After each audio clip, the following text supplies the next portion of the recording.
안녕하세요. 안녕 인수하년 한태영 원장입니다. 전편 159강에 이어서 159강 2부를 시작하겠습니다. 그러면 의민들은 바닷물고기처럼 항상 소금 농도가 떨어지기 때문에 과도하게 소금을 섭취해야 됩니다. 그 과도한 건 뭐냐면 물론 기준이 있어요. 소변 염도계를 찍어서 0.9가 나와야 돼요. 아침에 아무것도 안 먹고 하룻밤을 자고 일어났을 때. 낮에는 한 1.2에서 1.5. 근데 암 환자는 짜게 먹으면 안 된다, 몇 개 먹으면 안 된다로 첫 번째 시작을 하는 거예요. 이분은 제 티칭대로 소음이라 짜고 몇 개 먹으면서 성공을 하신 거예요. 그럼 왜 짜고 몇 개 먹어야 되냐? 자, 싱겁게 먹으면 바닷물고기 같은 소음인 체질은 음식을 싱겁게 먹으면 우리가 물을 마셔서 혈액으로 가야 돼요. 장에는 SGL21이라는 게이트가 있어요. 우리 소장 표면에. 그 게이트가 몸 안에서 소금을 끌어당기면서 물과 당과 아미노산을 끌어당겨요. 근데 싱겁게 먹으면 NAK8피아제라는 효소가 작동을 안 하면서 그 게이트로 물이 들어오질 않아요. 소금이 없어서. 즉 무슨 얘기냐. 암은 산소 부족으로 생기는데 산소가 부족하니까 집에 보일러에 물이 줄어가지고 모든 방을 덮이질 못하는 거예요. 그러면 보일러에서 물을 채워 넣어야 되는데 아무리 물을 마셔도 소금이 없으면 삼투압이 없어서 물이 들어오질 않아요. 그런 의민들한테 싱겁게 먹으라 그러면 어떻게 됩니까? 염도가 떨어지면 다 이뇨가 돼버려요.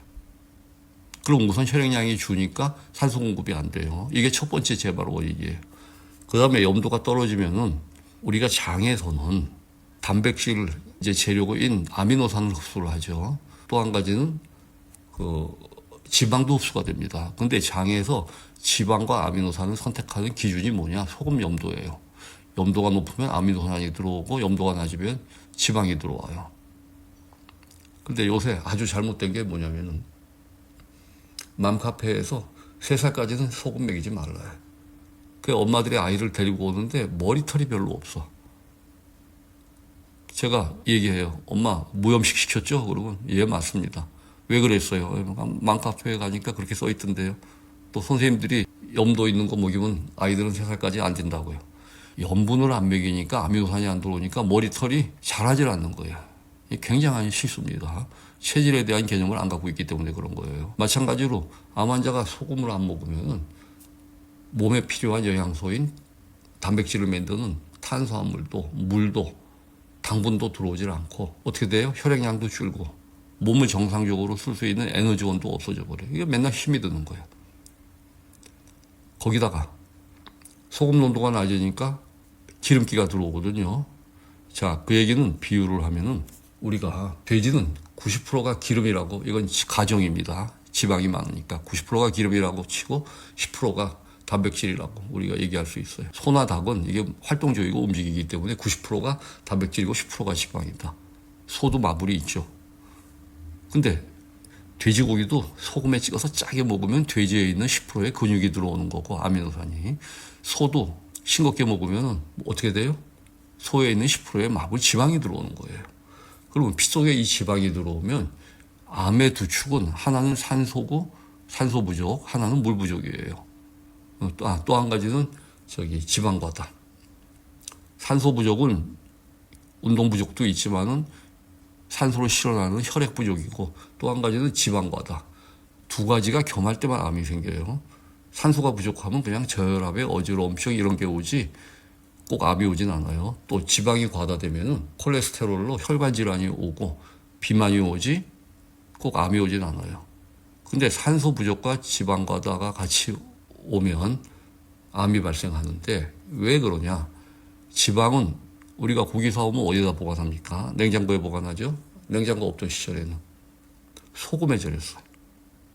그러면 인체 내의 염도가 뭐를 유지를 시켜요?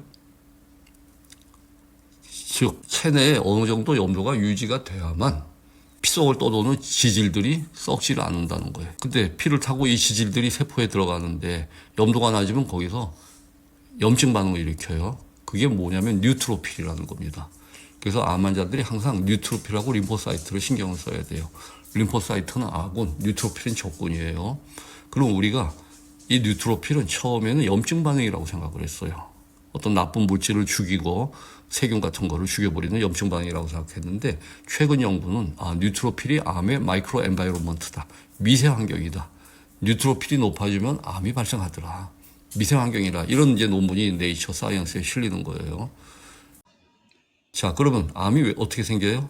아주 쉽습니다. 싱겁게 먹었어요. 운동도 안 했어요. 혈액량이 부족해. 산소 공급이 안 돼. 거기다가 싱겁게 먹으니까 체내에 있는 지질이 과도하게 들어오고 그 지질이 썩어서 염증 반응을 일으켜. 다시 한번 제가 부언을 하면은 우리가 방에다 고기를 넣고 계속 방에 바람이 불면 어떻게 됩니까? 고기가 안 썩어요. 우리 서양에서 돼지고기 어떻게 만들어요? 스페인 사람들이 유명한 그 고기 있죠? 하몽인가? 고기를 살짝 이 불에 그것을 넣어가지고 그거 건조시키잖아요. 바람에. 그러니까 우리가 뭐든지 방문을 열어놓으면 썩지를 않아요. 방문을 열어놓으면 왜 안 썩냐? 바람이 부니까. 그럼 바람은 습기를 말리고 산소 공급을 하기 때문이에요. 근데 체내에 산소 공급을 하기 위해서는 운동과 혈액량이 필요한데 암 환자는 혈액량이 부족하니까 모든 세포로 산소가 가질 않아. 그러면 산소가 도달하지 못하는 적은 양의 혈액을 가지고 몸을 돌리다 보니까 산소가 도달하지 못하는 곳에서 어떻게 돼요? 소금도 도달 안 하고 산소도 도달 안 하고 염증 반응이 일어나서 암이 되는 거예요. 그랬을 때 림프구가 이거를 죽이는데 암 환자는 자체 내의 림프구가 약하기 때문에 바로 암으로 가고 외부 림프구인 한약이나 우리 양약을 도움을 통해서 치료를 받는 겁니다. 그리고 기왕 나온 김에 강의가 길어져서 그런데 그럼 왜 암 환자는 림프구가 작동을 안 하냐? 우리 몸은 두 가지로 되어 있어요. 하나는 혈관, 하나는 림프관이에요. 둘이 만납니다. 심장에서. 근데 이 림프관은 혈관과 달리 물로 되어 있질 않아요. 혈액은 물이죠. 혈장이. 물론 다른 성분이 있지만 베이스는 림프관은 지방질입니다. 이거는 제 해석인데 한의학에서는 이를 소양삼초라고 그래요. 소양삼초. 족소양담, 수소양삼초. 세 가지 상초, 중초, 하초로 초는 초조하다. 우리 초자, 마음 심자가 들어가 있어요. 그러니까 초조하다죠. 탄다는 거예요. 탄다. 불이라는 거예요. 수소양 삼초용을 불이라 그랬는데 왜 불이라 그랬냐? 림프관은 지방으로 만들어 놓은 이유가 있어요. 우리가 기름은 어떻게 돼요? 100도에서 안 끓습니다. 물은 100도에서 끓죠. 기름은 200도에서 끓어요. 하나님이 우리를 만들 때 림프액을 왜 만들어 놨냐? 몸의 외부에 바이러스, 균, 이런 암 같은 나쁜 것이 들어왔을 때 바로 그거를 태우기 위해서는 피가 끓으면 안 되니까 림프관이 열을 내게 만드는 거예요. 근데 몸이 추우면 림프관이 열을 못 내고 기름이 굳어버려. 그래서 암 환자 운동해야 됩니다. 항암제만 갖고 안 돼요. 하약만 갖고 안 되고. 운동을 해서 몸이 뜨거워져야 되는데 몸이 차가운 사람들은 림프관이 굳어버리니까 어떻게 돼요? 경찰은 있는데 저 밖에서 적들이 난리를 쳐요. 깡패들이, 적군들이. 그게 바로 암덩어리예요. 근데 경찰이 출동을 안 하는 거예요.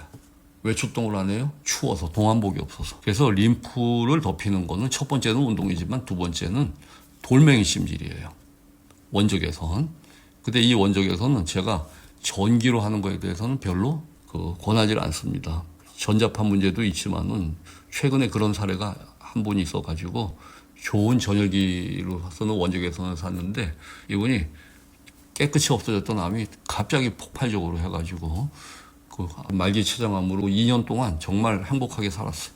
그래가지고 암이 하나도 안 보일 정도가 됐는데 갑자기 재발하신 거예요. 2년. 좋은 전열기를 사서 쬐는데 그걸로 재발을 하신 거예요. 그래서 제가 전기로 하는 좀 과도한 전열 이런 거는 좀 제가 지양을 합니다. 그리고 제가 그 돌멩이 찜질을 해놨는데 돌멩이를 전자레인지에 달궈가지고 그 찜질하는 방법을 제 블로그에 있습니다. 그 방법을 제가 권장을 해드리고 있습니다. 말이 길어졌는데 오늘 여기서 마치겠고 또 이 다음 편은 이분은 지금 수술을 하였지만 A씨 이후에 재방법인 아드리아마이신하고 사이클로포스파미드 이후에 UFT라는 항암제와 먹는 항암제죠. 한약으로 완치를 해서 좋아지신 분이고 지금도 뭐 가게를 열고 정상적으로 사회활동을 하시면서 아주 잘 지내고 계세요.